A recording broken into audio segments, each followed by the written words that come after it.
Salut YouTube, ici BLS86. Aujourd'hui vidéo un peu spéciale. Donc vidéo du dernier deck de structure qui se nomme Royaume de Lumière. Donc deck de structure basé sur le Seigneur Lumière. J'ai choisi de vous proposer cette vidéo parce que d'habitude j'achète pas vraiment les decks de structure et je m'y préoccupe pas vraiment. Et là j'ai décidé de le faire parce que c'est à propos des Seigneurs Lumière et c'est un deck que j'ai beaucoup joué et que j'ai très envie de rejouer dans le méta. Voilà. Donc tout de suite, ouverture.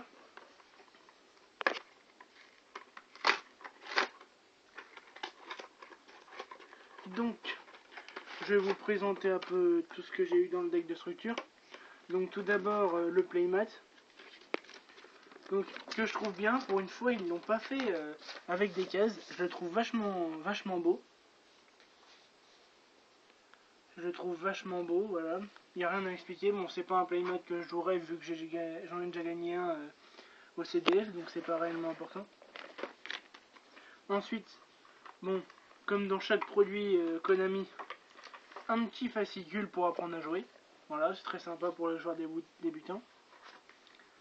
Et ensuite, bon, un petit fascicule qui rappelle toutes les cartes qu'on a dans le deck, les combos principales du deck, et aussi comment booster notre deck, donc avec des cartes à obtenir dans les boosters dernièrement sortis. Donc voilà. Là, je lis une grosse bêtise, par exemple la magie rend plus la 7ème, c'est une carte pas très importante dans ce deck vu qu'on meule, et c'est pas super fort. Donc ensuite, je vais vous présenter les cartes que j'ai eues dans le deck. Donc rapidement, hein, je suppose que Seigneur Lumière c'est déjà connu par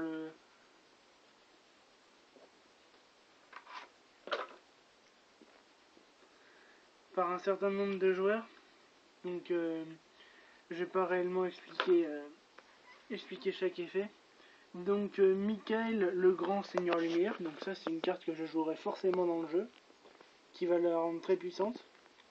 Ensuite, le Sanctuaire Seigneur Lumière, donc c'est une carte, j'hésite encore à la jouer, je sais pas réellement si je la jouerai. Ensuite, Minerva et Raiden, alors ça je jouerai 2 de chaque pour l'instant, on verra après comment ça se passe en tournoi, etc. Donc celle-là vous permet de tutoriser un dragon du jugement facilement. C'est une synthoniseur niveau 3 magicien avec 800 d'attaque et 200 de défense. Bon bah voilà, il n'y a pas besoin d'expliquer, ça meule à la fin du tour, ça meule jusqu'à 2 cartes.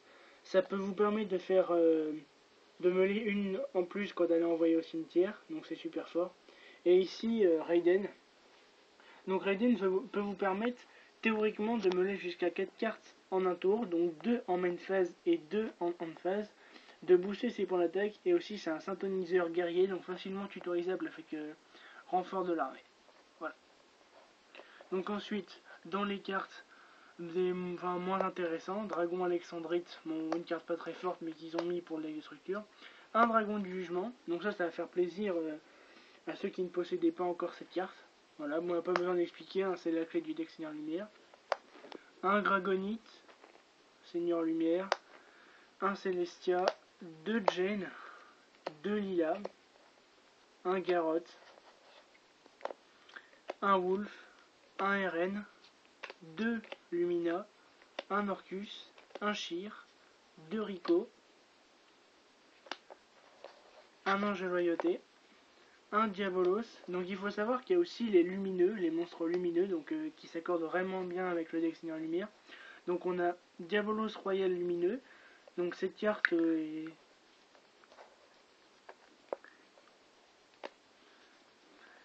facilement jouable dans le deck Seigneur Lumière. Ensuite Dédale Royal Lumineux. Donc cette carte aussi est facilement jouable, mais je préfère jouer Diabolos si j'avais le choix. Ensuite un Prisme Villain ou Villain. Je sais pas du tout ce que ça fait dans ce deck. Bon, pour moi c'est pas très fort. Raven Mythologique. C'est une bonne carte, mais bon, pas dans ce deck là. Un Cerburel Mythologique. Cerburel Mythologique, c'est c'est une bonne carte. Un L noir Zephyros l'élite, bon c'est une bonne carte aussi. Protecteur mortuaire, donc ça c'est une carte, les deux dernières s'accordent réellement bien avec le deck Seigneur Lumière. Cette carte vous permet de vous empêcher de meuler en fait. Vous pouvez renvoyer un JD depuis votre terrain à votre main parce qu'il s'est pris par exemple une compétence de percée, etc. Vous perdez que 400 et vous avez un monstre niveau 4, donc qui vous permet de faire des X6 ou des synchros facilement. Et ensuite protecteur mortuaire, donc ça c'est juste le must have dans tous les decks Seigneur Lumière. C'est ce qui empêche les OTK adverses. Vu qu'avant le deck Seigneur Lumière était rapide, mais des fois il posait pas beaucoup de monstres en un tour, etc. Donc facilement remontable. Mais protecteur mortuaire c'est vraiment une grosse carte dans le deck. Voilà. Ensuite on va passer aux magies, donc Royaume de Lumière, donc le terrain Seigneur Lumière en 2 fois. Bon bah pour moi c'est pas vraiment une carte très importante. Elle booste les attaques des Seigneurs Lumière par rapport à nos meules précédentes, c'est pas vraiment une bonne carte, enfin pour moi. L'échange solaire ainsi que le renfort lumière, bon on n'a pas besoin de présenter ces cartes, hein. Vous jouez Seigneur Lumière, vous jouez forcément 3 exemplaires de l'échange solaire et un exemplaire de renfort de lumière, voilà. Une réincarnation de monstre, donc cette carte s'accorde réellement très bien avec le deck Seigneur Lumière.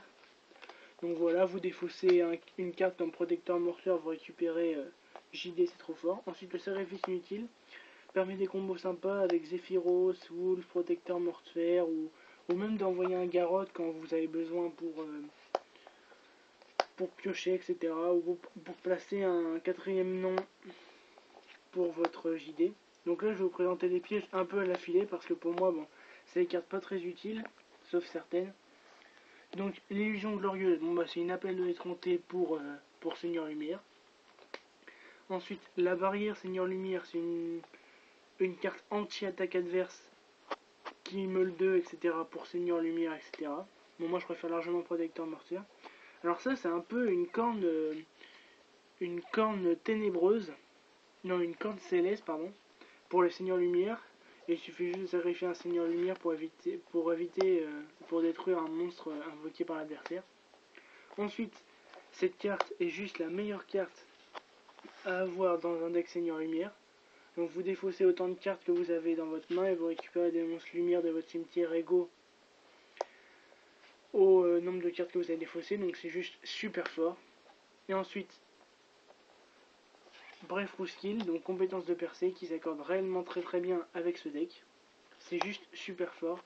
Vous pouvez la jouer ou la meuler avec des Seigneurs Lumière et l'utiliser plus tard. Ça c'est juste une carte très forte dans le format. Et ensuite une carte que je connais pas réellement, héritier talentueux. Donc je connais pas du tout l'effet, puis j'ai pas perdu du temps à vous expliquer. Donc voilà. Donc si je devais faire un bilan de cette ouverture du structure deck et un bilan sur le structure deck proposé par Konami, donc appelé le Royaume de Lumière, si je ne me trompe pas. C'est un deck qui pour une fois est réellement très puissant, rien qu'à l'ouverture. Je veux dire, vous n'avez pas réellement à rajouter de boost, il est déjà super puissant. Avec JD, les synchros proposés, les monstres, etc. Voilà, donc dans mes prochaines vidéos, je vais vous proposer une decklist Seigneur Lumière, donc voilà, sûrement sur DN, et aussi une decklist Bougine. Donc je sais, avant la ban c'est pas super, mais bon, je vais vous la proposer quand même. Donc voilà, pour vous expliquer comment fonctionnent ces deux decks, etc. Mes choix par rapport au metagame, etc. Donc merci YouTube et à la prochaine.